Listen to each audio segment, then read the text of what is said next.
now going to go to Etto, obviously, and I'm going to try and put some things in the diary to kind of make my life a little bit more fun and make these entries a little bit more fun too. Weather's beautiful again, bit fresh, bit crisp in the air, but still nice, bright blue skies and sunny. This is Frank. He owns and runs Etto. Why did you create Etto? I got really into the coffee culture about 6-7 years ago. Heavy. Just really enjoy it. I felt like it was something that I could do for the rest of my life and be happy doing it. It doesn't feel like a job. It doesn't feel like work. It's like I'm here to have fun. So I figured, why not make money having fun? Nice idea. Yeah. So, in the essence then of like, why we have answered the why question then, so who is Frank? Where did you come from? Why did you go from wherever you were before to this? What makes you a coffee expert, like enough expertise to... I wouldn't call myself a coffee expert. Far from it. I'm still learning every day. I probably know a little more than, your average person.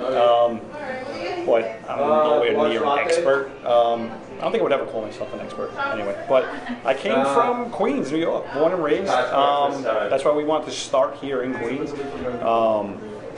Came from food and beverage, catering, private events, and mainly food. But just got really into the coffee thing, espresso, brewing. And just transitioned from there. Just didn't love what I was doing. I like food,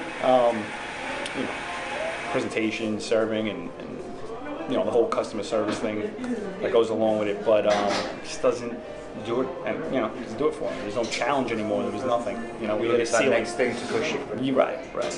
So where does the name Etto come from? Etto is the second part of the word my mom's town in Sicily. It's called Borgetto, right? So it's Borgetto. The Latin origins of the word is small tower. So Etto actually means small. We always had in mind a small little, operation like we have here now, and so it just fit. It worked. And also my partner Paul, he's from the same town, his family, and those are our roots. Obviously, you mentioned that you're from Italy, or your family's originally from Italy. Sicily, yeah. So is there a very strong Italian vibe? You try to bring that cultural elements through? No. See, it gets a little confusing when I try to explain it. I don't want to be the whole Italian coffee thing. They're not knocking it at all. It's great. It's just something different. This is more of an American, down to the science of it.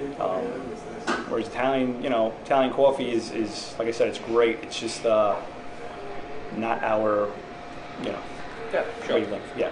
So what makes Etto then different from the coffee you get from the deli places around the corner to a certain place that will be opening soon? What's your unique selling point, if you will? Our coffee is fine-tuned down to the blends, down to the origins of each bean selected by my roaster. He's amazing. It's very fine-tuned, and this took years of experimenting on his part, and then me training with him also. It took a couple years, and getting everything the way we wanted, just right. The espresso blend, just right. This isn't something that we just wanted to do overnight. My roaster wanted to do overnight. This was a long time in the making. That's what makes it special. The quality is I feel like it's unmatched. It's on the stronger side. Nobody is doing coffee like we're doing. I truly believe that. So we wanted to grow, and we started in Long Island City, and there's a buzz out there, I feel like, and people are hearing about it, and people know about the coffee, the espresso mainly, and even our regular coffee. People, they've tried the deli coffee, and they come here, and they come back. It's, it gives you a confidence too. You know what I mean? I sound cocky probably, but it's just unmatched. It's freshly roasted week to week. We wait till the peak days to start brewing it. It's just not really messing with our coffee. Anybody.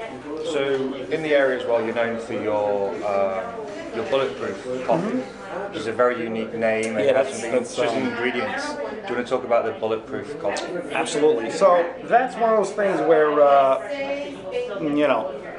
other coffee houses might shrug their shoulders at. Some people feel it's like a gimmick. you can, you just step foot in the shop and you'll realize there's no gimmicks here at all. Bulletproof is special. My roaster had it on his menu in his shop. Me and a friend of mine, we tried it, and my partner was there also, and we tried it, and we were hooked. We were instantly hooked. So it's the Bulletproof brand MCT oil, right? So it's 1 tablespoon of that. The same recipe is found on the website, on their company website. 1 tablespoon of the oil, 2 tablespoons of Kerrygold butter, unsalted butter, and that's blended with a latte, or you do a regular coffee. What does the butter do to the coffee that makes it more? I feel like it sustains the caffeine in your system. It thickens up the drink. It just ties in with the oil, the coconut oil and the MCT oil from the Bulletproof, and it's just delicious. And like I said, there's really no crash. You don't feel like you have a cup of coffee, a few hours later you're dead. It just sustains the caffeine. It really gives you that kick, and it sticks around. I've heard it time and time again. And once people try it once, they just keep coming back. But the good thing about it is no one's really doing it, especially in the area. I don't think anybody's doing it in the area. And in the city alone, it's just like you don't really hear of too many places doing it.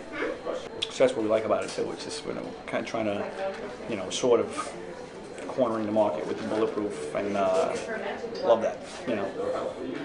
So obviously you're born and raised in Queens. Mm-hmm. Queens is a massive borough of New York. Mm-hmm. Long Island City.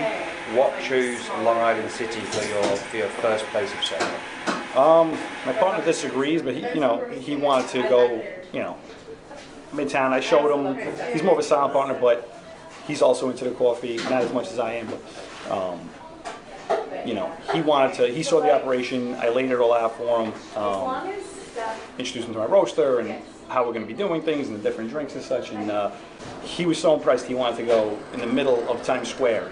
Just dead smack. Like, that's not realistic, right? I told him we got to be somewhere where we can grow, where we can put out a consistent product day in and day out. I don't want to hit the ground running. I just want a nice, easy start, nice, slow start. So, looking around the city, and what better place than Long Island City in Queens, where we're both from.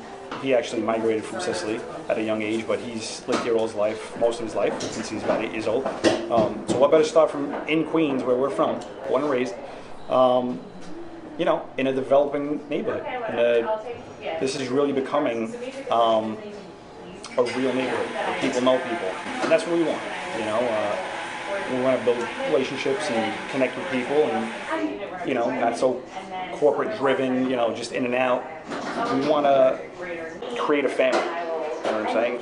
Get that type of loyalty. That's what we want to give and get back. And so we thought it was best. We took a look around, and this neighborhood, it is a neighborhood already, and it's like we've met some great people, and we see a lot of great people coming in. And we're going to be growing with this area. So you've been open for 1 year.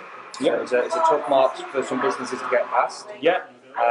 And you've just talking about the growth of obviously the area and Etto itself. So where do you see Etto going for the next 1 year, 2, 3 years? We're going to take over the world. In 2 years, we'll be taking over half the city. No, that's crazy. We just want to grow. It's not really even about the money. There is no money, and people are like, well, what are you opening up a business for? If you're not going to make money, you can't focus on the money. We're not focused on the money. It's more of a passion every day, so you enjoy. It's the product that you're putting out. It's the coffee. Because anybody can open up a deli coffee shop and just put out the same crap. It's fine tuning.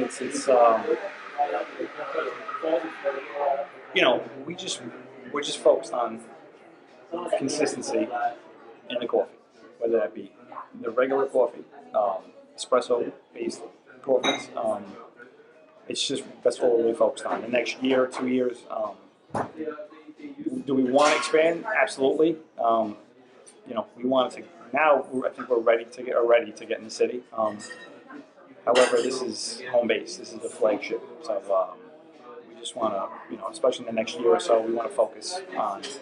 When this next year, we want to just focus on the product. You know, the espresso coffee coming out. That's one of the biggest challenges is keeping it and getting it just right day to day. Temperature, a lot of different variables changing. The outcome of every single shot. So we're just trying Do to the beans change throughout the year? Like, obviously, being British, I drink predominantly tea, and then I come over here, everyone drinks coffee, and then in the summer there's iced coffee. So, is there a seasonality change with the beans as well that you have to take into consideration? That's why you have. There's always some type of. I wouldn't call it a change. My roaster might tweak. That's a better word. Might tweak something with the espresso. However, it doesn't. You shouldn't really notice a change in the taste of espresso. You shouldn't really. It might be, you can't say different. It's just things are tweaked, things are more fine-tuned again. But overall, the product remains, exactly the same. That's what we want. Consistent, same, that great taste every single time. Sweet. Well, thank you for your time, and all the best for the next 12 months. Thanks so much. Appreciate it. Bye. That's Frank. That's Etto. Hopefully you learn a little bit more and get a bit more of a feeling of why I enjoy going there, and see why things are really good and why I think it's important to support local businesses as well. I'm going to go edit this footage. Actually, I'm going to go do that now because I'm quite excited. It looks really good. Hey little man, come on in. Gally, Gally,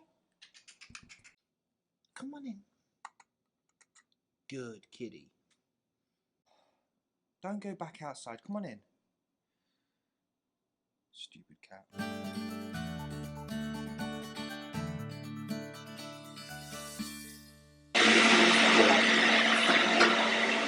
Yeah, did it say how usually what's that? That's going to be hard to mute out. These guys. Shell, you good? Got it.